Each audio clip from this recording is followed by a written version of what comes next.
Magical Eyes, Red is for Anguish is a visual novel that sells for $14.99 and comes out today on Steam.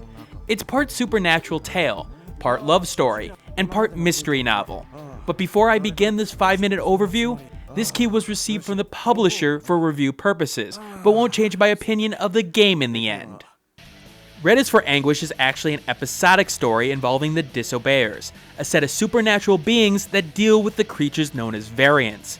Just think of the latter as emotions boiling over into a horrible demon-type form. This specific story has to deal with a doll and mysterious disappearances centered around it. It's up to you, and I mean literally you, as that's the protagonist's name, to figure out what's going on and try to piece things together. And the world created here is interesting, in particular with its supernatural elements and the unknown mystery surrounding it. What's strange here though is that you'd think the strength would be the characters, but the characters, while unique in some cases, aren't necessarily the stars here. It's the overall main plot concepts and the themes that develop between the supernatural versus everyday life kind of existence. Sure, you get a cross-dressing fighter and all, but even he's not going to overshadow the mystery the game focuses on. But you see, that's only one main thread of the plot. The other has to do with Yu's relationship with Chiharu, the prototypical next-door neighbor type girl. Now there's a budding romance thread that you would expect to see in a visual novel like this with high schoolers involved. But this has to be one of the weirdest ones I've come across. Not weird as in bad or as in good, it's just strange. It's the characters in particular. Yu, given his line of work, is worried about connecting with Chiharu and keeping her out of harm's way, but yet seems to warm up to her over time. Okay, fine, I can accept this. But it's like Chiharu's sole reason to exist at first is because of Yu.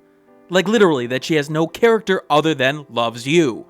This may really turn off people to the plot at first, even if the game hints at reasons for it later on. It's indicative of the game's slow start as it tries to establish itself, and once it gets going, it does a better job. But even 2 hours in, it was like, show me something about yourself not related to him, Chiharu. On top of that, one of the things that the game struggled with was the ocean-like delivery of the plot. When I mean ocean, I mean like the tides. See, the game takes you from one subplot to another, and one of the things it doesn't do well at times is transitioning. You'll be in the middle of an investigation, then all of a sudden, you're taken to a part with Chiharu. To be quite honest, it felt like two completely separate plots fit into one story. But I will say at the halfway mark, things get a lot more interesting, to the point where I was really enjoying the story's execution. Now this is a visual novel, with minor elements of answering questions along the way, but that second half kicks it up a bit and makes you appreciate the world that they've created, and then made me want more when it ended. In particular with a character arc of a human character, which does a reveal that I really liked and appreciated. Presentation-wise, the artwork is alright, as while you only get a couple of bigger art pieces and environments within the game, they do the job. There's no English voice dubs here, so keep that in mind as it's all the Japanese voice actors. And the music, while odd at a place or two, is fitting to the emotions of the story being told. Look, I enjoyed the 6 hours it took me to complete Magical Eyes, Red is for Anguish, and I'm definitely interested to see the next part of the story. With that said, I think it's for those people who love the supernatural mystery genre. If you don't like that, I'd stay away due to the inconsistent writing tone. And while it's no bang for buck that Danganronpa is in terms of storytelling, it was still a nice tale that was told for this price. Just don't expect gameplay or a complete ending. The whole episodic visual novel thing. Thanks for watching.